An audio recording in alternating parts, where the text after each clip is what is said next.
জয় হিন্দ বন্ধুরা। ইউরোপীয় দেশগুলো এমনি এমনি ভারতের কাছে কাছে আসছে না।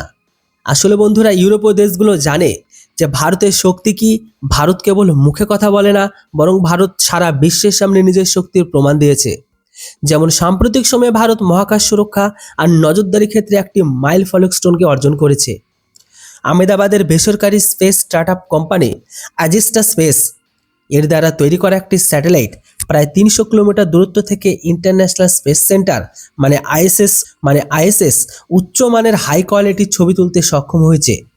এই প্রযুক্তির সাফল্য কেবল ভারতের গর্বই বাড়ায়নি, বরং ভারতের প্রাইভেট স্পেস কোম্পানিগুলো দেখিয়ে দিয়েছে যদি তারা সঠিক ফান্ডিং পায়, তবে তারা আমেরিকার প্রাইভেট স্পেস কোম্পানিগুলোকেও খুব সহজে টেক্কা দিতে পারে।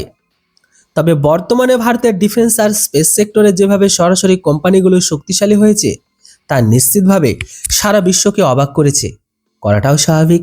কারণ ভারতের প্রাইভেট কোম্পানিগুলো খুব সামান্য ফান্ডিংয়ের মাধ্যমে বড় বড় সফলতাকে অর্জন করছে।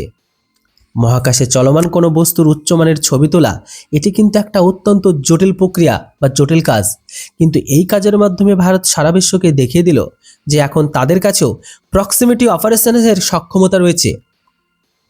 অর্থাৎ ভারত কেবল কোনো স্যাটেলাইটের কাছে গিয়ে ডকিংই করতে পারে তাই নয়, বরং মহাকাশে যে কোনো স্যাটেলাইটকে ট্র্যাক করতে পারে।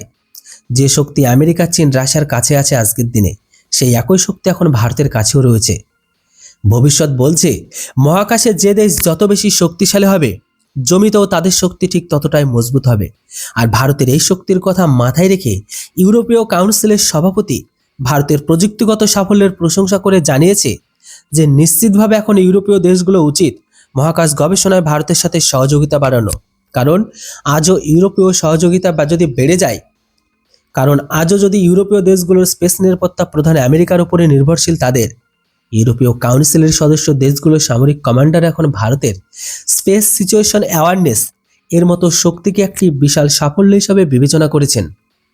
ইউরোপীয় কাউন্সিলের সভাপতি অ্যান্তোনিও কাস্তা জানিয়েছে যে ইউরোপীয় দেশগুলোর অনেকে সেনাপ্রধান চান যে ইউরোপীয় দেশগুলো মহাকাশ নিরাপত্তার ক্ষেত্রে ভারতের সাথে সুসম্পর্ক আরও মজবুত করুক। কিন্তু অবাক করার মতো বিষয় হলো, ইউরোপের রাষ্ট্রপ্রধানরা এখনও মহাকাশ বিষয়ের ক্ষেত্রে ঘুমিয়ে আছেন। ইউরোপের ৪-৫টি দেশ বাদ দিলে বাকি দেশগুলো মহাকাশ নিয়ে কোনো মাথা ব্যথাই নেই। এমনকি ইউরোপীয় স্পেস এজেন্সির ২৩টি সদস্য দেশ থাকা সত্ত্বেও তারা সবাই মিলে স্পেস মিশনের জন্য প্রয়োজনীয় ফান্ড দিতে পারে না।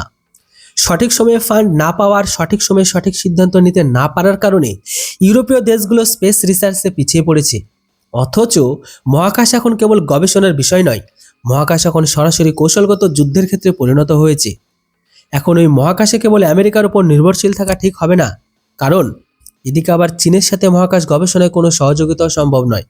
অন্যদিকে রাশিয়া ইউরোপীয় দেশগুলো নিজেরা তাদের সবচেয়ে বড় শত্রু মনে করে। এমত অবস্থায় মোটের ওপর ভারতই সেই দেশ যেখানে ইউরোপীয় দেশগুলো মহাকাশ নিয়ে বড় আশা দেখতে পায়।